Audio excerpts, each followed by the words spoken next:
નમસ્કાર મિત્રો, જય શ્રી કૃષ્ણ. સ્વાગત છે તમારું મારી યુટ્યુબ ચેનલ ભાવિકાની મોજમાં.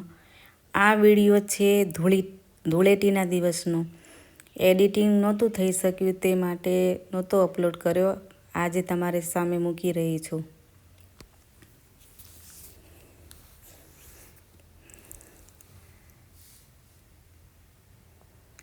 જુઓ, કબૂતર પાણી મૂક્યું છે તો આ ઉનાળાના તડકામાં પાણી પીવા કબૂતરો આવ્યા છે. મિત્રો, માનવ સેવા એક સમય નહીં કરો ને તો ચાલશે, પણ આ મૂંગા પક્ષીઓ જે બોલી નથી શકતા તેના માટે ઉનાળાના તો જરૂર ખાસ આપણા આંગણું હોય, દિવાલ હોય, ઘરની પાછળનો ભાગ હોય, ગમે ત્યાં પાણી અવશ્ય મૂકજો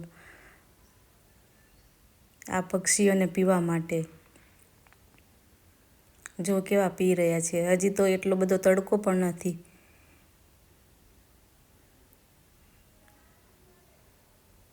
માણસ તો માગીને પણ કહી શકે, પણ આ મૂંગા પક્ષીઓ શું કહી શકે, એમની વાચા નથી. માટે તમારા ઘરના આંગણામાં અવશ્ય તમે પાણી મૂકજો પક્ષી માટે.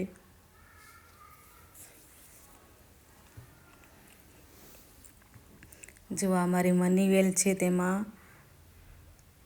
એક નાનું એવું પક્ષી છે, એ માળો બાંધી રહ્યું છે. ચકલીની જ જાત છે, પણ આ પક્ષીનું નામ શું છે મને નથી ખબર. તમને ખબર હોય તો કમેન્ટમાં જરૂરથી કહેજો. દરજીડો નથી, પણ દરજીડા જેવું જ એક પક્ષી છે. તાંતણું ભેગું કરીને માળો બાંધ્યો અને હવે માળો બંધાઈ ગયો છે. જો અંદર બેઠી છે. ઈંડા મૂક્યા કે નથી મૂક્યા એ ખબર નથી. અંદર જોઈ શકાય એવું નથી, ઊંચો છે એટલે. આ તો તમને કેમેરામાં ઝૂમ કરીને બતાવું છું. જો આજે ધૂળેટી હતી એટલે રજા હતી. બા ને દાદા બારે બેઠા બેઠા આપણી ભાષામાં રેહાણ કરે છે. રેહાણ વાતો કરે છે. અને આજે પૂનમ હતી એટલે અમે જઈએ છીએ મા ઉમિયાના ધામમાં. બોરીસણા ઉમિયા માનું મંદિર છે ને, ત્યાં દર્શન કરવા માટે બાને લઈને.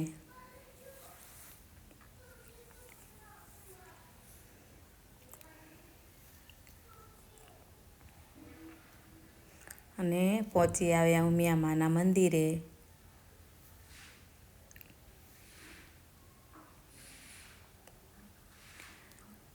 એવું સરસ રળિયામણું મંદિર છે ને, ખુલ્લી જગ્યામાં.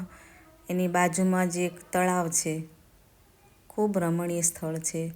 ત્યાં બેસીને મનને એકદમ શાંતિ મળે.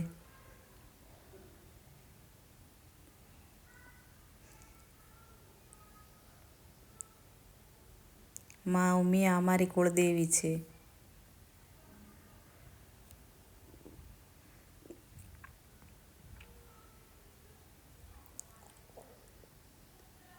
અને હવે દર્શન કરીને નીકળી ગયા ત્યાંથી. અને ઘરે આવીને નિધિ હતી નહીં, નિધિ એના મામા અને માસીના ઘરે ગઈ હતી. ધૂળેટી ને હોળીની બેની રજા, 2 દિવસની રજા હોય તે મામા માસીના ઘરે ગઈ હતી નિધિ અને દર્શન. એટલે હું એકલી હતી એટલે આવીને સીધી રસોઈ બનાવવા માંડી. શાક વઘારું છું. આવી જાઓ તમે પણ ખાવા.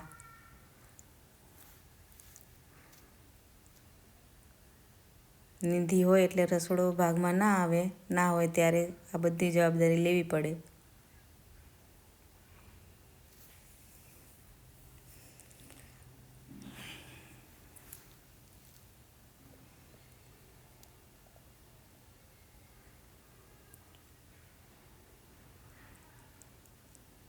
સામે દરવાજો ખોલો છે એટલે પ્રકાશ પડે છે.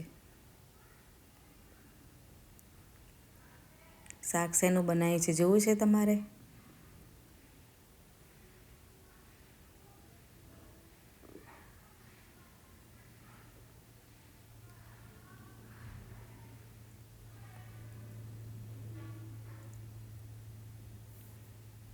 જો ટામેટા બટાકાનું શાક થઈ ગયું, વઘારાઈ ગયું, થઈ ગયું.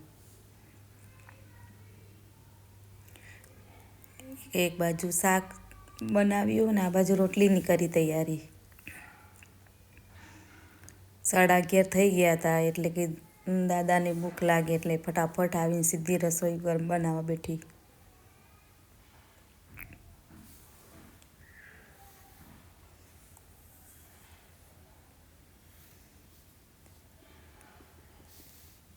અને જમી પરવારી ગયા અને બહાર આવીને જોયું તો બાજુમાં લીમડો કોક કાપતું હતું.